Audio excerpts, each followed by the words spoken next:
कि सब्जेक्ट कितने प्रकार के होते हैं, कैट ही होते हैं। लेकिन आज हम लोग पढ़ेंगे कि सब्जेक्ट और ऑब्जेक्ट। ऑब्जेक्ट वह होता है, ऑब्जेक्ट मीन्स होता है ऑब्जेक्ट, JECT। ऑब्जेक्ट का मतलब होता है एक तो कर्म, कर्म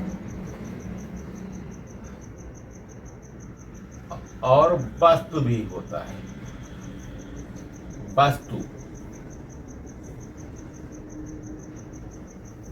इसी का मतलब सेम स्पेलिंग, एक तो होता है कर्म, दूसरा होता है वस्तु, चाहे जो हो वस्तु। और ये मिलता कहाँ आपको देखने का, कोई भी मोटरसाइकिल का ग्लास हो उस पे सबसे पहले लिखा रहेगा द ऑब्जेक्ट इज क्लोजर, तो वहां समझा जाएगा कि वस्तु कोई दूर की वस्तु होगी, वो नजदीक दिखाई देगा। उस ग्लास में सबसे पहले किसी भी मोटरसाइकिल का हो या कोई गाड़ी का, उसमें लिखा रहता है कि जो ग्लास होता है उस पे पहले लिखा रहता है ऑब्जेक्ट इज क्लोजर, माने कोई जो वस्तु होगी ना वो आपके नजदीक दिखाई देगी। ठीक, लेकिन यहां जब आप टेंस में प्रयोग करेंगे तो वहां आप समझेंगे टेंस का मतलब कर्म, और कर्म का मतलब होता है फल या परिणाम। परिणाम ये नहीं कि दिन भर काम करते रहो और शाम को पता चला कि 1 रुपए का काम नहीं हुआ, तो वहां आप ये नहीं कहेंगे। ये होता है कर्म का मतलब परिणाम, यानी फल, कि आप कर्म किए तो फायदा क्या मिला, उसे हम कर्म कहते हैं। और अंग्रेजी में ऑब्जेक्ट कहते हैं, हिंदी में कर्म कहते हैं, और आप विस्तार में जाएंगे परिणाम भी कह सकते हैं, फल भी कह सकते हैं कि दिन भर आपने किया, शाम को आपको 200, 400, 500 रुपया, 1000 रुपया मजदूरी मिला, उसका जो आपने काम किया उसका लाभ आपको मिला। ये नहीं कि दिन भर आप काम करते रहिए, शाम को आपको 1 रुपया न मिला तो क्या फायदा है, उसे कर्म नहीं कहते। ठीक, कर्म का मतलब परिणाम, जो आपको लाभ हानि हो उसे हम कर्म कहते हैं। कर्म का मतलब ये नहीं कि आज उनका कर्म है खाना खाने जाना है, ये नहीं होता भाई। ठीक, और ये कैसे आप वाक्य में पहचानते हैं, सेंटेंस में कैसे पहचानते हैं, देखते हैं कैसे। मान लेते हैं कि सर जी अंग्रेजी पढ़ा रहे हैं, तो सर जी तो आप मान लेते हैं काम कौन कर रहा है, सर जी, तो सर जी को आप कर्ता मान लो। पढ़ा क्या कर रहे हैं, पढ़ा रहे हैं, पढ़ाना आप क्रिया मान लो।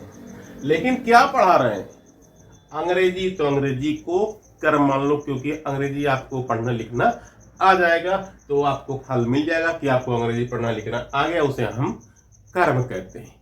ठीक, मान लेते हैं कि मम्मी, मम्मी खाना बनाती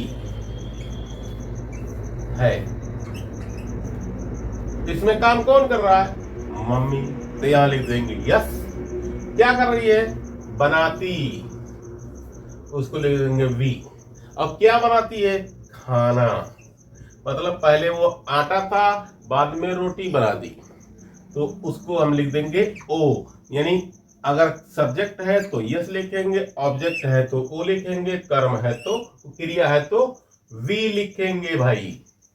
और ये तीन शब्द मिल जाते हैं, तो हम आपको बताए थे कि वाक्य कैसे बनता है। एक से अधिक शब्द को एक पंक्ति में लिखो तब जाके शब्द बनता है, लाइन में नहीं। लाइन तो होता है तार में चलता है, पंक्ति में लिखो जहां तल पाया जाए तब पंक्ति बनता है। ब्लैक बोर्ड ना हो तो हम कहाँ लिख पाएंगे, नहीं।